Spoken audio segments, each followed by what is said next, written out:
जय माता दी। मैं पूजा मिश्रा अपने चैनल पे आप लोगों का स्वागत करती हूँ। आप लोग कैसे हैं? मैं आज एक छठी मैया का सोहर गीत लेके आई हूँ। आप लोगों को जैसा भी लगेगा लाइक करिए, सब्सक्राइब करिए, शेयर करिए और कमेंट में जरूर बताइए और अपना प्यार दुलार देते रहिए।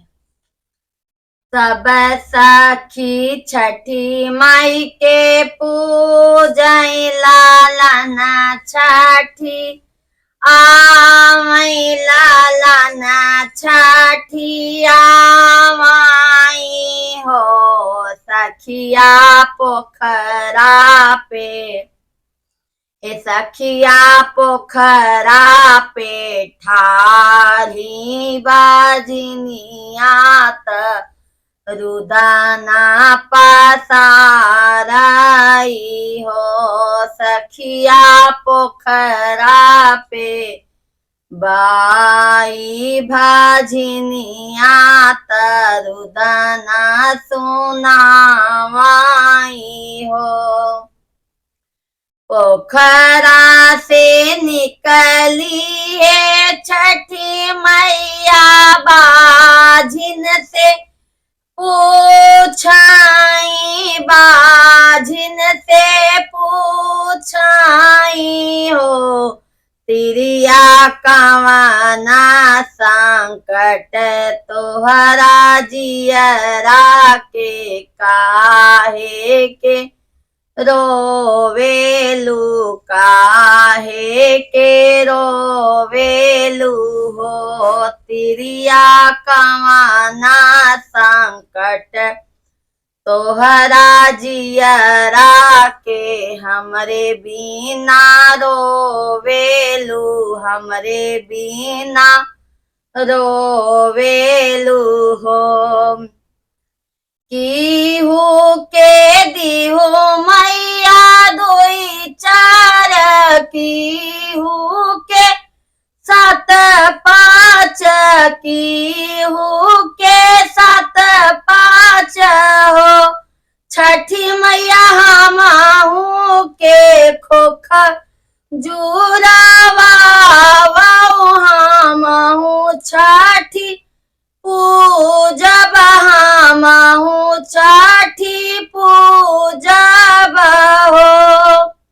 जाओ ना बाजी ना वही बन में जहाँ पे बसे माहौल, जहाँ पे बसे माहौल हो बाजिनो नहीं से रुदना पासारे लालना तोहरे होई है, लालना तोहरे होई हाई हो बाजिनो नहीं से दुखवा सुनावं लालना तोहरे होई हाई हो रिला तोहरे होई हाई हो।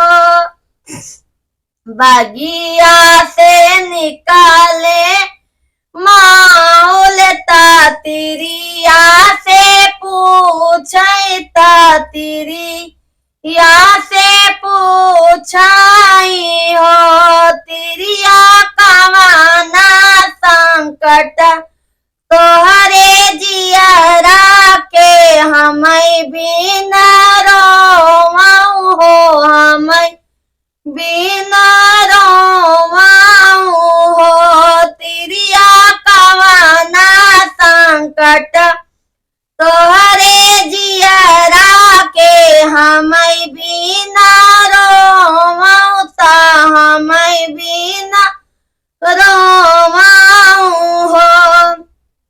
केहू के दिहले माँ दुई चार, केहू के सात पाँच, केहू के सात पाँच हो मौला माहू को जुरावा हमहू छठ पूजबै, हमहू छठ माई के पूजबै हो। जाऊं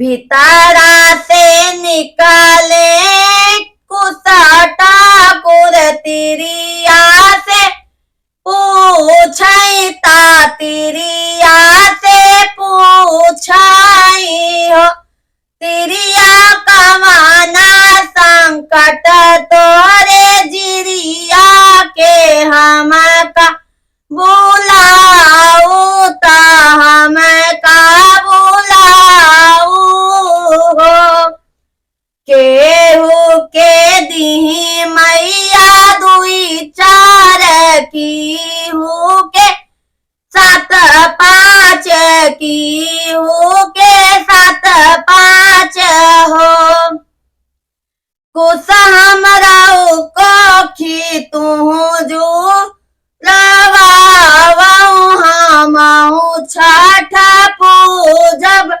हमहू छठी माई के पूजब हो एतनिया राजा सोनी छठी मैया मना मन मुस्कानी ता मना मन मुस्कानी ना हो बेटी जवाना मांगना तू मंगबू वाही हम दे भाई वाहिया हम दे भाई हो एक लाला दिहाली नामा उलता दूसरा कुछ ठाकुर ता दूसरा कुछ ठाकुर सखिया एक लाला दिहाली ना छठी माईता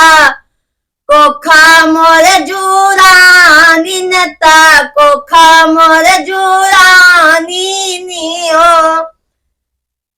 सब साखी छठी माई के पूजै लालना छठी आवै लालना छठी आवै हो सखिया छठी माई दिहाली नमोला हमहू छठ पूजब हमहू छठी माई के पूजब हो सखिया छठी माई दिहाली नमोला हमहू छठी पूजब हमहू छठी माई के पूजब हो। बोलो छठ मैया की जय।